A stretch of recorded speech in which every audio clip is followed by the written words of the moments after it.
The Tao of Self-Confidence, episode 238. Welcome to the Tao of Self-Confidence, where I share stories of amazing women who have discovered their inner journey to self-confidence. Visit our website at thetaoofselfconfidence.com. Your inner journey to self-confidence awaits.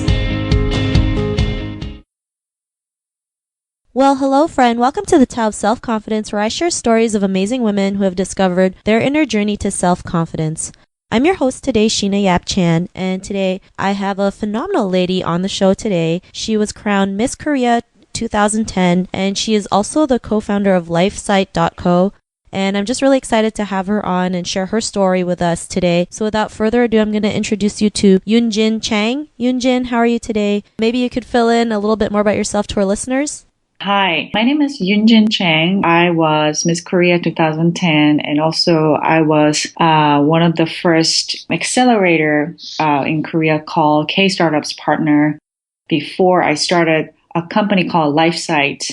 And one of my co-founder was a guest for this radio show.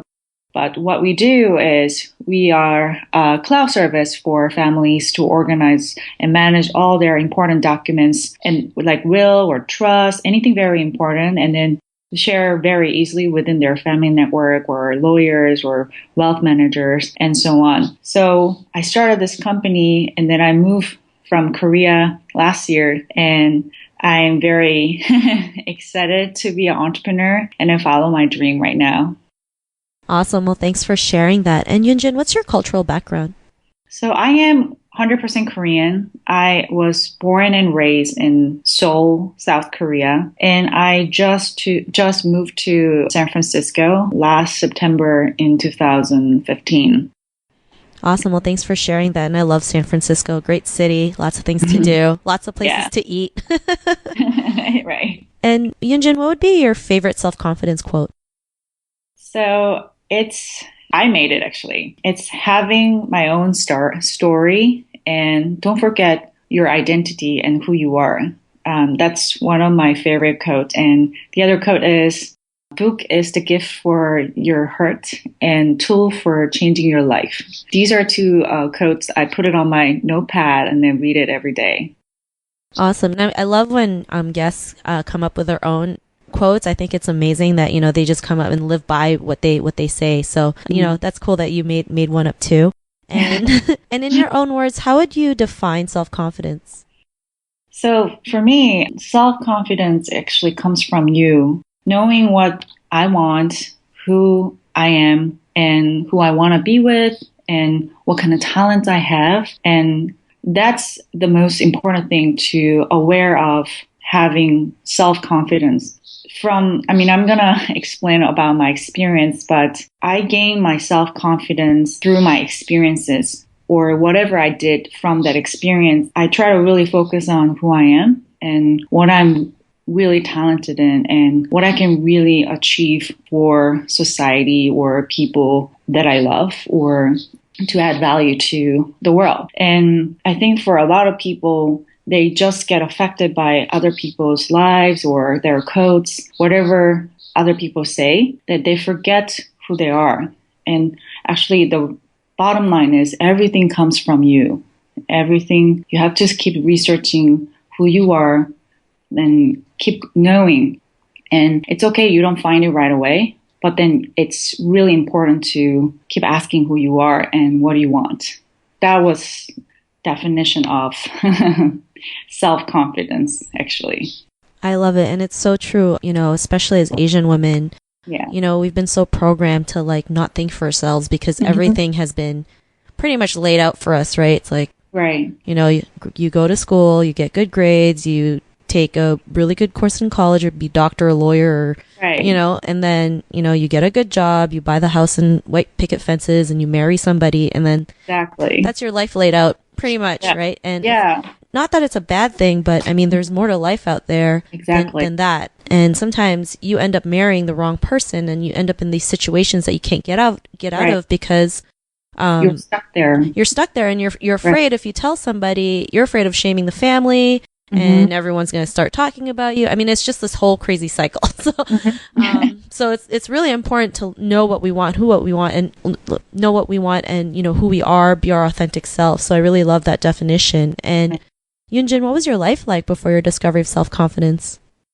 Well, luckily, I think I knew who I was since I was very young. And I think it took me a really long time to find what I want. And I'm still researching about it, but it's hard to define what was like before to find the self-confidence, because everything was journey. And I was just trying to do everything that I can do in terms of experience. So I tried different kinds of jobs. I went high school in Evanston, Illinois when I was 14 by myself, because I was looking for finding different kind of lives outside of Korea. And then that experience made me who I am. I mean, right now also.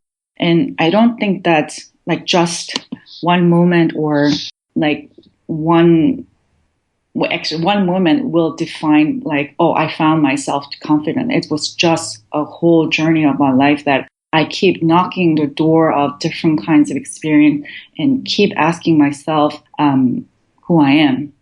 That actually keep like making me self-aware of self-confidence. And I think that self-confidence is something that you have to constantly work on, not something that you build it in one time and it's there. I totally agree. I mean, self-confidence is like a lifelong journey. It's something that you will work on forever, because you're going to have situations in your life where you feel not too confident. And you have to remember you were able to overcome something once, you can overcome this again. And, it's great that you went out there and tried different things, especially, coming from like Korea. If I did that, my parents would have killed me, going by myself. I mean, especially at such a young age, right? Because it's just like, oh, what if this happens to you? And what if that happens to you? And they get worried. And it's not that it's a bad thing. They do it out of love. But, you were courageous enough to just go out there and do that. And because of that, what's your life been like now? So my advice for young women, I know that especially Asian family, they're very strong, follow a certain structure. My mom was really, really upset. She didn't even look at me when I actually moved to San Francisco, because I am actually old for Korean standard to get married. And starting a startup is a lot of risk.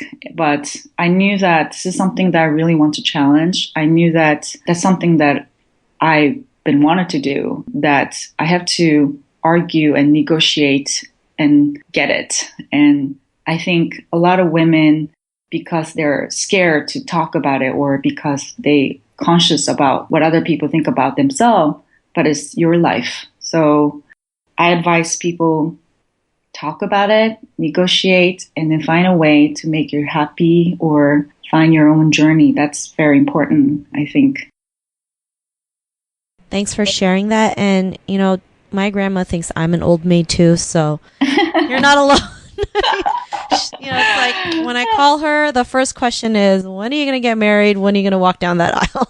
Yeah, me too. So, I think it's something that most, Asian women who are like above 25 who are single that, they deal with. And it's, for me, it doesn't matter. I'm really thankful that my parents never pressured me into doing that. But, I know there's relatives out there who do that too. And just like, sometimes you just got to kind of like tune it out. And like you said, right, when you're going for your dream, your parents may not agree with half the things you do. And they might not even understand half the things you do.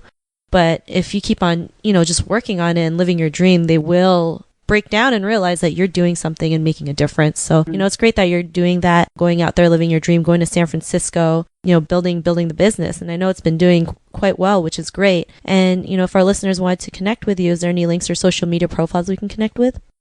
So you can find me on Facebook and LinkedIn. Just type in Yoon-Jin Chang, YOONJINCHANG.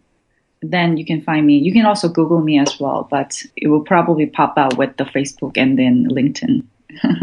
Awesome. And we can also find you on LifeSite.co, right? Yeah.